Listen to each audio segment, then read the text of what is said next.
This year on Valentine's Day, I discovered my new favorite candy. Candy I'm talking about, Oreo Truffles. So for this recipe, we're going to need a few ingredients, which are Oreos, cream cheese, and of course, chocolate. So, first, Oreos.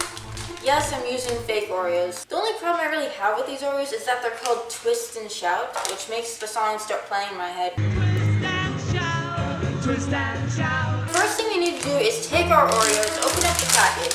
Step 1, don't eat the Oreos you just opened. Pro tip / life hack. If you want your Oreo package to stay open, you can take the resealable package, sticky part, and stick it to the counter so that your Oreos stay open. The next thing you need to do is put them in our freezer bag, plastic bag thing, and smash them up. This seems so sad, really.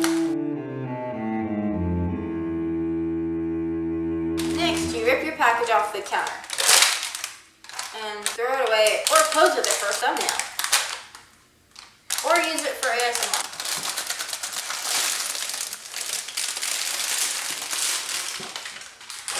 That's obnoxious. The next thing we do is we take our bag of Oreos and close it. My assistant over on the side has let me know that we need to let the air out of the bag so that it doesn't break open and make Oreos fly everywhere.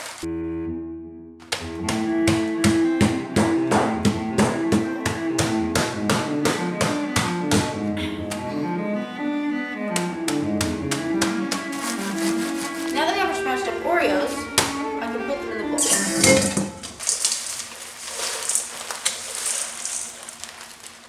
Next you take the cream cheese, which looks sort of like a Klondike bar, but isn't, and put it in here. After flunking the cream cheese in like Robin Hood flunking a deer on Prince John's table, I was ready to mix it in. Since mixing it in with a fork didn't work all that well, I decided to mix it with my hands, which worked a lot better. Mixing stuff with your hands is a lot easier.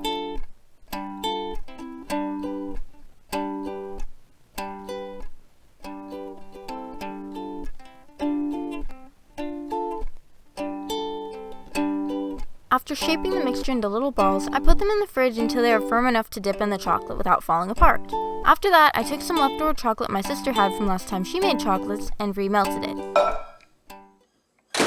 Since these are all firm from being in the fridge, they are ready to be dipped in the chocolate, which I have in this cup. So I mentioned at the beginning of this video that I discovered that these are my new favorite type of candy on Valentine's Day. That was because for Valentine's Day, my mom decided to make homemade chocolate. She made peanut butter, buttercream, marshmallow, and Oreo truffles. And they are all really good. After we were done making all that candy, we decided to try to watch the 1940s Pride and Prejudice. We probably would have been better off just watching the chocolate making episode of I Love Lucy. But after we gave up on Pride and Prejudice, we moved on to Captain Blood, which was actually pretty good. However, you are not going to be able to convince me that whoever wrote Pirates of the Caribbean, The Curse of the Black Pearl did not get inspiration from this movie, which was actually based on a book. But anyways, let's get back to the chocolates. We're switching to a fork because apparently that's supposed to be better than a spoon for not wasting chocolate. Rolling the candies up the sides of the cup helps remove excess chocolate. In case you're wondering what these Oreo truffles taste like, they sort of taste like those Oreo candy bars that they sold a few years back. Except for they're better. I ran out of my sister's leftover chocolate and had to add some more chocolate chips to melt. By the time I had used up all that chocolate, I was pretty much done. The only thing left to do was to put all these candies back in the fridge and wait for them to harden so you can eat them. Or you can just eat them like some of us did. Thanks for watching and hope you have an excellent day.